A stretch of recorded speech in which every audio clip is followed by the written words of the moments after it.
আসসালামু আলাইকুম, আশা করি সবাই ভালো আছেন এবং সুস্থ আছেন। আলিম 2024 পরীক্ষা বাংলা দ্বিতীয় পত্র যে পরীক্ষাটা অনুষ্ঠিত হলো আজকে, সেটার যে সমাধানটা রয়েছে সেটা নিয়ে চলে আসলাম আপনার মাঝে। তো আমি এখানে এক থেকে সমাধানটা করে দেওয়ার চেষ্টা করবো ইনশাল্লাহ। তো এখানে প্রদত্ত শব্দ এবং উচ্চারণ যেটা রয়েছে, তো এখানে দেখতে পাচ্ছেন ব্যতীত, ব্যতীতবান, ব্যতীত স্বীকৃতি, তৈগত, ব্যতীত, মন্তব্য। তো মন্তব্য এই বানানটা এখানে আপনারা একটু এটা দেখে নেবেন কিংবা স্ক্রিনশট দিয়েও নিতে পারেন এই কয়েকটা বানান, তাহলেই হবে।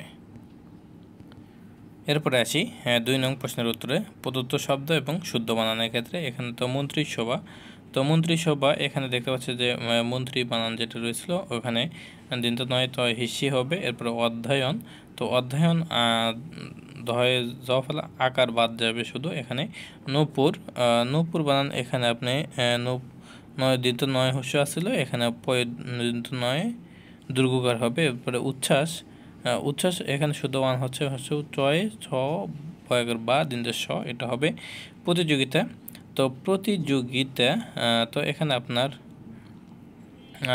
যে যোগী গয় দীর্ঘিকার আছে এখানে হিস্যিকার হবে শুধু, তাহলেই সঠিক বানান হয়ে যাবে। এরপরে শারীরিক, তো শারীরিক বানান রয় দীর্ঘিকার দিলেই কিন্তু শারীরিক বানানটা সঠিক হয়ে যায়। এরপরে ঐক্যতান, তো ঐক্যতান ওই ক কয় জফলা আসলে এখানে শুধু ওই ক ত্যাগতা দিন্ত না, এটা।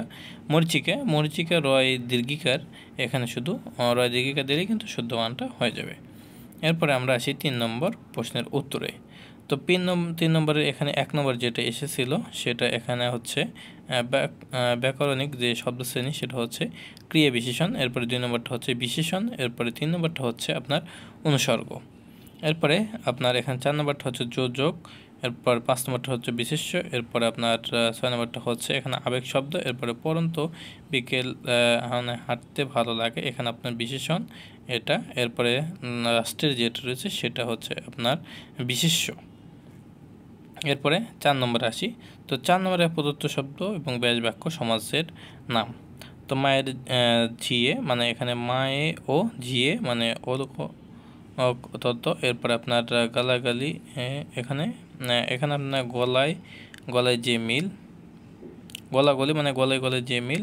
বেতিহার বহুব্রীহি। এরপরে আপনার ঠকাস, এখানে চৌরো চার মানে কাঠ আছে যার, এখানে সংখ্যাবাচক বহুব্রী। এরপরে শোকানল, শোকরূপ অনল মানে রূপ কর্মধারায়। এরপরে আগা গোড়া মানে আগা থেকে গোড়া, পঞ্চমী তৎপুরুষ। এরপরে উপকূল মানে কুলের সমীপে, অব্যয়ী ভাব সমাস। এরপরে আসি প্রশান্তি, প্রকৃষ্ট যে শান্তি, প্রদি এটা হচ্ছে প্রদি সমাস। এরপরে যুগান্তর অন্য যুগ নিত্য সমাস।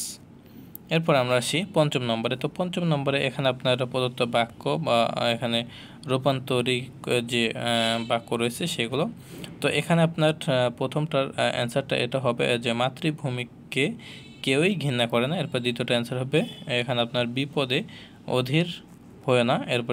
এরপরে আপনার 3 নম্বর অ্যান্সারটা হবে যিনি শিক্ষিত লোক তাকে সকলে শ্রদ্ধা করে, ফুল সকলেই ভালোবাসে, এখানে ফুলকে না ভালোবাসে।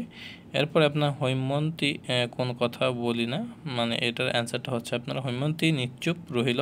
এরপরে 6 নম্বরটা অ্যান্সার হবে পরিশ্রম কারো এবং ফল পাবে, পরিশ্রম করো এবং ফল পাবে, এটা। এরপরে এখানে আপনার যে যিনি জ্ঞানী তিনি সত্যিকার ধনী সরল, এটা হচ্ছে আপনার জ্ঞানী সত্যিকার ধনী। এরপরে লোকটি অত্যন্ত দরিদ্র, এখানে আপনার অ্যান্সারটা হবে লোকটি কতই না দরিদ্র। এরপরে আমরা আসি 6 নং প্রশ্নের অ্যান্সারে। তো 6 নং এখানে আপনার প্রদত্ত বাক্য এবং শুদ্ধ বাক্য। তো শুদ্ধ বাক্যর এখানে আপনার আমি এ ঘটনা চাক্ষুষ প্রত্যক্ষ করেছি, মানে আমি এ ঘটনা চাক্ষুষ দেখেছি, অথবা এখানে আপনি লিখতে পারেন আমি এ ঘটনা প্রত্যক্ষ করেছি। এরপর 2 নম্বর এখানে সব পাখিরা উড়ে গেল, এখানে আপনার পাখিরা উড়ে গেল অথবা সব পাখি উড়ে গেল। এরপরে 3 নম্বরে এখানে আপনার এক পৌষে শীত যায় না, এখানে এক মাঘে শীত যায় না। এরপরে মধুসূদন একজন মহাকবি, মধুসূদন একজন মহাকবি। এরপরে আপনার 5 নম্বরটা হচ্ছে এখানে শুধু মাত্র টাকার জোরে সব হয় না, শুধু টাকার জোরে সব হয় না, এখানে সঠিক উত্তর। এরপরে 6 নম্বরটা হবে তারা সৌজন্যতায় মুগ্ধ হলাম, তার সৌজন্যতায় মুগ্ধ হলাম, মানে এখানে অ্যান্সারটা হবে তার সৌজন্য মুগ্ধ হলাম। এরপরে লাস্টেরটা অশ্রুর জলে বুক ভেসে গেল, এখানে আপনার অ্যান্সারটা হবে অশ্রুতে বুক ভেসে গেল। এরপরে এখানে আপনার সুশিক্ষার কোনো বিকল্প নেই, মানে এখানে সঠিক অ্যান্সারটা হবে শিক্ষার কোনো বিকল্প নেই। অথবা এখানে আপনি যে অথবা যেটা এসেছিল, যে প্যাসেজটা এসেছিল সেটা আপনি এখানে লিখতে পারেন, যেমন বিদ্বেষজনেরা সাধারণ সংস্কৃতি প্রিয়। এরপরে দোহার্য হবে এখানে, যেখানে লাল মার্ক সেখানে সঠিক শুধু করতে হবে। আমাদের বাঙালি সংস্কৃতি প্রাণ, কিন্তু দিন দিন তা হওয়ার আমরা সংঘাতিত, তবুও হতাশায় ডুবে থাকলে চলবে না, এক্ষেত্রে যে কোনো উদ্যোগকে স্বাগত জানাই। তো স্বাগত, এখানে দেখতে হচ্ছে 5টি ভুল ছিল, তো 5টি সঠিক করলে কিন্তু হয়ে যাবে। এরপরে আমরা আসি 7 নম্বরে। তো 7 নম্বরে এখানে প্রদত্ত শব্দ আপনার যেগুলো মানে শব্দের অর্থগুলো এসেছিলো, তো শব্দের অর্থগুলো এখানে দেখতে পাচ্ছেন যে পারিভাষিক শব্দের অর্থগুলো এগুলো যে কয়েকটা এসেছিলো সব কয়েকটার অ্যান্সার আছে, তো এখানে কয়েকটা আছে। এরপরে এখানে দ্বিতীয় পৃষ্ঠায় আপনার এখানে মোটামুটি কয়েকটার অ্যান্সার রয়েছে, তো এগুলো একটু স্ক্রিনশট দিয়ে দেখে নেবেন। তো আমি একটু স্ক্রিন ছোটো করে নিয়েছি, তাহলে আপনাদের বুঝতে সুবিধা হবে। তো ছোটো করে নিলাম, এখন স্ক্রিনশট দিতে পারেন। তো এই ছিল আদিম মাদ্রাসা বোর্ডের যে সকল ধরনের সমাধান, সেটা তো আশা করি সবাই বুঝতে পারছেন। সবাই ভালো থাকবেন, সুস্থ থাকবেন, আমাদের সাথে থাকবেন। আসসালামু আলাইকুম।